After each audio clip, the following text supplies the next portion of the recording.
जंतर मंतर येथून संसदेवर निघालेल्या कॉक्रोच जनता पार्टीच्या मोर्चावर पोलिसांनी केलेल्या अमानुष लाठीचार्ज विरोधात हे आंदोलन सुरू आहे। हे आहेत आझाद समाज पार्टीचे एकमेव खासदार चंद्रशेखर आझाद। निरपराध आणि निशस्त्र विद्यार्थ्यांवर झालेल्या अमानुष मारहाणीचा निषेध आणि हे घडवून आणणाऱ्यांवर कारवाईसाठी 20 जुलैच्या रात्रीपासून खासदार आझाद यांनी एकाकी आंदोलन सुरू केलंय। संसद परिसरातील डॉक्टर बाबासाहेब आंबेडकर यांच्या पुतळ्याजवळ खासदार आझाद एकाकी आंदोलन करतायत। ऊन वारा पाऊस याची तमा न बाळगता चंद्रशेखर आझाद यांनी संसदेच्या अधिवेशन काळात हा सत्याग्रहाचा मार्ग निवडलाय।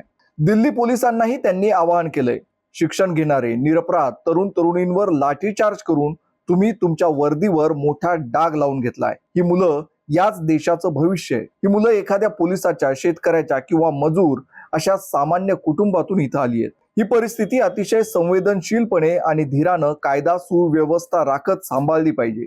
लोकशाहीमध्ये शांततेच्या मार्गाने आपलं म्हणणं मांडण्याचा प्रत्येक नागरिकाला संविधानिक अधिकार आहे। चर्चेऐवजी दडपशाहीचा मार्ग निवडला तर काहीही साध्य होणार नाही। आझाद यांनी युवकांना देखील आवाहन केलंय, शांतता, संयम आणि नियमांच्या अधीन राहून आंदोलन केलं पाहिजे।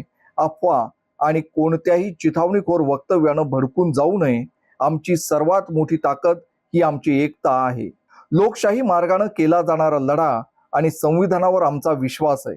आपण हा लढा एकत्रित लढूया। संविधान आणि लोकशाहीच्या मार्गाने आपले अधिकार मिळवूनच राहू। चंद्रशेखर आझाद यांचं हे आंदोलन सुरू असताना अनेकांनी त्यांची भेट घेतली आहे। MIMचे प्रमुख असदुद्दीन ओवैसी यांनी देखील त्यांना हे आंदोलन संपवण्याचं आवाहन केलंय। मात्र आझाद यांचं हे एकाकी आंदोलन असंच सुरू आहे।